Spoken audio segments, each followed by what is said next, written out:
one. So first option is I will give you 50,000 taka, everyone. And second option is I will give you the same amount of 50,000 taka, but 3 years later. So which one would you like to prefer? So I know all of them would like to prefer the first one. You would not like to prefer the second one because this, you will get that amount of money after 3 years. 3 years later. Why would you like to prefer the first one? Because there is a term or time value of money. Because there is a inflation in our economy. That's why we all try to choose the present value unless the present value is less than the future value. So now I am giving you another example. I am giving you today 30,000 taka and 3 years later I will give you 50,000 taka. Right. Which one would you like to prefer? So now some of them would like to choose first one and some would like to choose second one. But what you actually should to consider? Which one actually we should consider in 5 minutes? So that time we have to consider time value of money.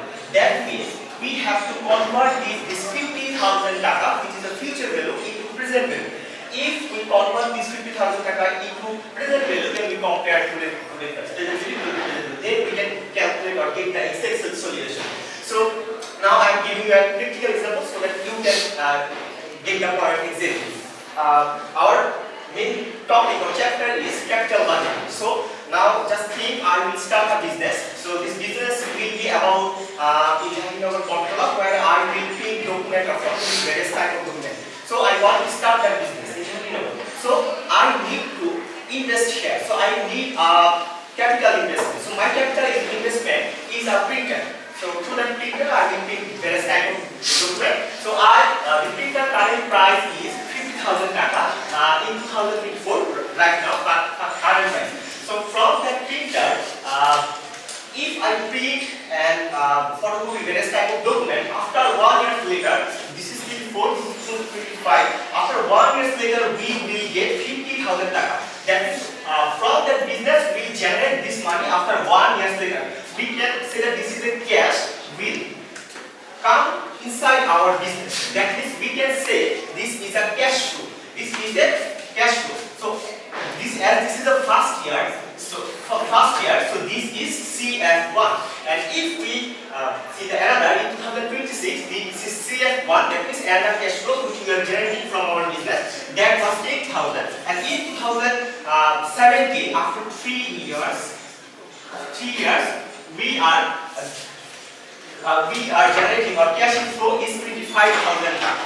So and if we summarize the all amount of money, the amount was 50,000 taka. Right? This amount is 50,000 taka. Now think very important thing.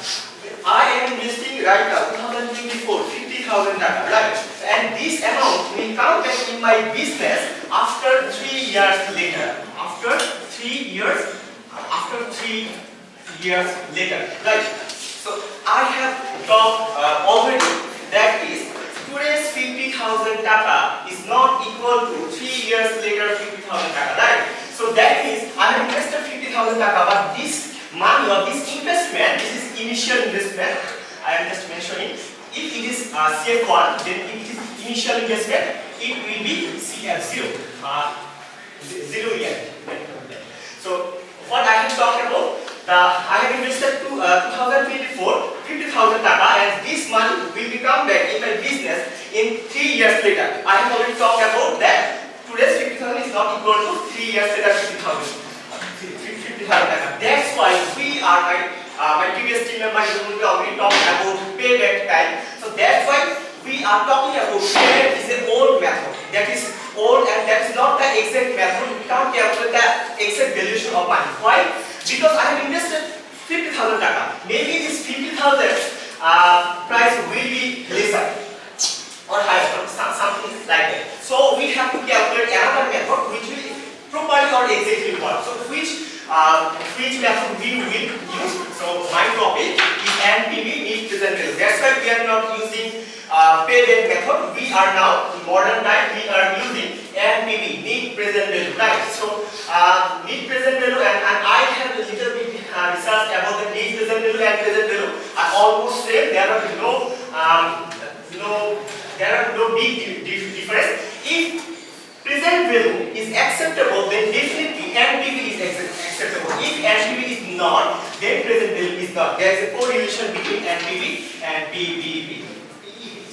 So this is the formula. So if we look at our book chapters, you will see two formulas are here on our book. So this formula seems a little bit difficult. Don't worry, I will give you another method so that you can count.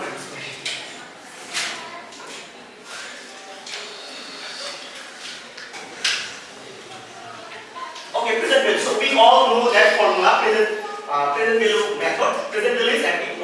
Okay, this is the present value method. And now there is a question. We have cash flow. 3 times we have cash flow. First year CF1, CF2 and CF3. 3 years cash flow. But in our PV method, we have seen only one formula, right? So as we have 3 cash flow, so we have to use 3 times. That means FB1, you can in other you can say CF1, FB1, that is future, this money will generate in our business, and cash flow in our business, these are almost same. You can say CF2, CF3.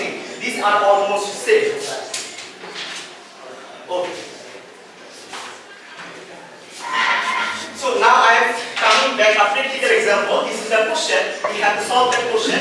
Now I have purchased a printer machine which price is 50,000 taka. Cost of capital, as we know, in our economic system there is inflation, so that is the capital cost. And that printer machine, this printer machine lifetime is 3 years. This printer machine, I am talking about that printer machine which I have mentioned. So that lifetime is 3 years. So that means 3 years will be and this is our primary investment, 50,000 taka.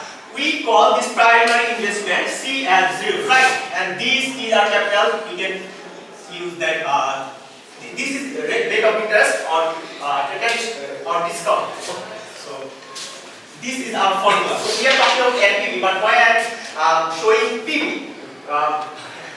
After some time I will talk about that. So this is the PV and this is the cash flow I have talked about in our question.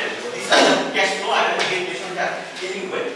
Okay. So if I calculate, we are seeing the answer, that is PV 37.47 thousand taka. So our primary investment was 50,000 and our PV was 37,000. So that's why we can say this is, if our present value is higher than our primary investment, then it is acceptable. But this is less than our primary investment, right? As this is a 3 years, if we go to 3 years or 4 years, that may be okay. So this is not okay. What I have said in my previous discussion, if present value is acceptable, then NPV is acceptable. If NPV is acceptable, then present value is acceptable. So okay. I have said already that is NPV, there is no difference. If you see this is PV, and if you add extra N, that is it will be NPV. Then if we use N, then you have to use CF0. What is CF0? We have talked about. CF0 is our printer price. Our printer price, that was 50,000 taka, right? So okay. So that was our calculation. We have just minus 50,000 taka as it was CF0, and that was the answer. And this answer was minus 12,952 taka. This is minus 1. We already know our PV was not acceptable. That's why we can conclude that our NPV is not acceptable. So now finally, this is the last part of my slide. So now we are going to make a decision. That is, our NPV is acceptable or not. We got our NPV. So our NPV, if our NPV is positive, then it is acceptable. If our NPV is not positive, that means it's not acceptable. So NPV is negative, that means not acceptable. What was our answer? Our answer was minus 12,952 taka. That means our NPV is minus. That's why our NPV is not acceptable. So thank you.